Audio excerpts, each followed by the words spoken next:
niños, ¿dónde estaban? Perdón, Splinter, querían ir por pizza. Traté de convencerlos de no ir, pero fallé. ¡No! Seth! Hello. How are you? Good, how are you?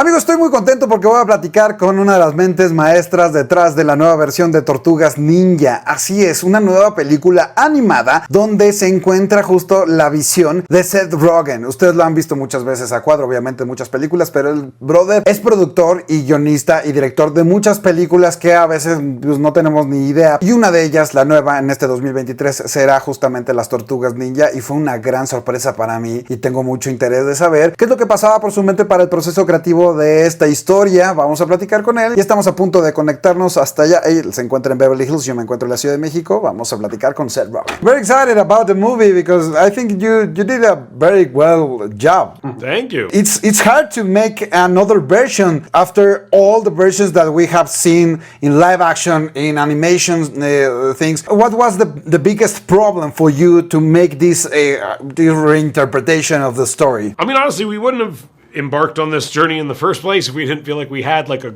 strong original take for it, you know, and that's what made us excited from the get-go was this idea of first doing like an animated version, like there's never, you know, there's an animated movie version from like 10 years ago, but it is not a well-financed production, you know, and so the idea of making like the first like big, expensive animated version of Ninja Turtles was really exciting, and yeah, we had this idea to really focus on like the teenage part of it and make it like a coming-of-age movie and to cast actual teenagers, and yeah, and once the studio was like enthusiastic about that, then it really felt like we had something like new and exciting on our hands.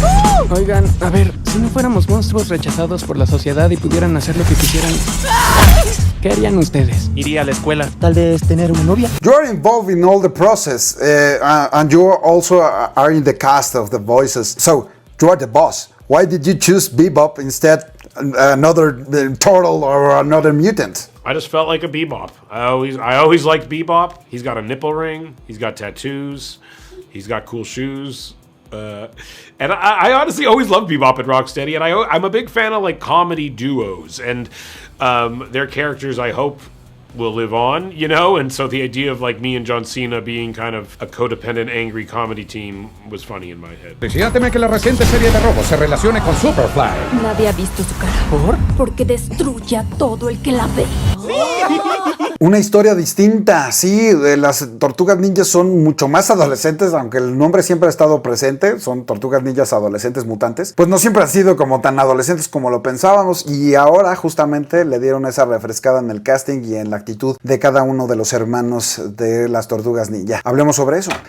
These versions that you put in this big screen, it's very teenage. It's one thing that I didn't see it in the other versions because they are kind of adults every single time, and this time they are very young version of the Turtles. Yeah, to us, you know, I think when making movies about teenagers, casting actual teenagers is very important. And it's not done that often. And when I was young, you know, I was on a show called Freaks and Geeks, and they cast actual teenagers to be the high school kids. And I think it's one of the reasons that show has like stuck around for so long and people still watch it and love it, you know? And when we made Superbad, that was like really important to us, and like a big part of like the philosophy of making the movie was like, let's make this feel as real and authentic as possible and cast actual teenagers to play the roles. And that philosophy has like, you know, we made Blockers, Good Boys, like over the years, like we've always been really hard on the casting of our films, especially because, you know, if teenagers feel like they're not real, then the whole thing just like crumbles, you know. No es cool. Un poquito cool. Derrotemos a Superfly y así todos en la ciudad nos aceptarán. ¿Qué es eso?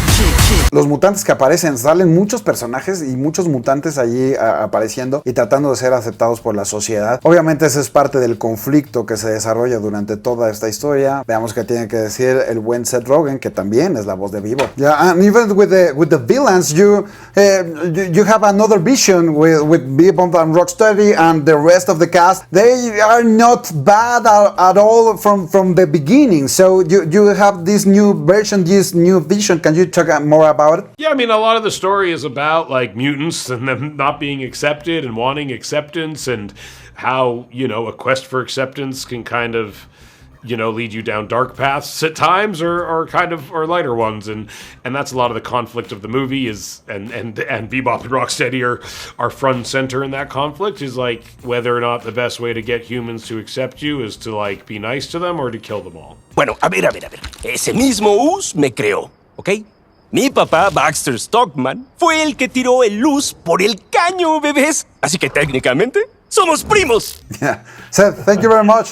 Thank you. Ahí lo tienen, muchachos, espero que les haya gustado esta plática con el buen Seth Rogen. Es de huevos y le encantan este tipo de proyectos. Ha tenido muchas cosas en animación y ha tenido muchas cosas obviamente en live action relacionada con este tipo de temas. Es una película para toda la familia, ojo, porque hemos visto, no sé, como Fiesta de Salchichas, que también la hizo Seth Rogen, que es totalmente para adultos, y hemos visto muchas películas que tienen que ver con los adolescentes, pero que son dirigidas para un público adulto. Esta película es dirigida para toda la familia. Mientras tanto, vámonos que aquí espantan. Yo soy Alex Montiel. Suscríbanse, compartan esta plática con el buen Seth Rogen por todo el planeta. Pásenlo chido, nos vemos en el cine.